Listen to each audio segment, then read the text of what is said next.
Hi friends. तो आज हम बात करेंगे एक ऐसी फीमेल के बारे में जो आज मेरे ओपीडी में आई थी और जिसके ये कंप्लेंट्स थे कि उसको शादी तक कभी पीरियड्स आई ही नहीं, मतलब उसको कभी मेनआर अटेन ही नहीं हुआ।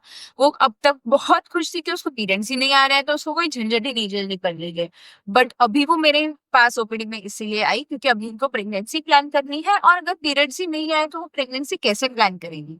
तो इस फीमेल का मैंने एक सोनोग्राफी किया। सोनोग्राफी में ओवरीज एकदम ही श्रंक और एट्रोफिक दिख रहे थे। फिर हमने इसका कैरियोटाइपिंग किया।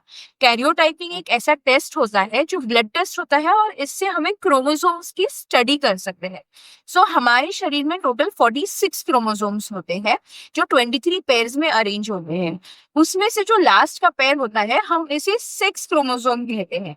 अगर मेल है तो उसमें एक्स वाई क्रोमोसोम होता है, अगर फीमेल है तो एक्स एक्स क्रोमोसोम होते हैं। तो इस पेशेंट में ये देखा गया कि उसका जो सेक्स क्रोमोसोम है वो XO है।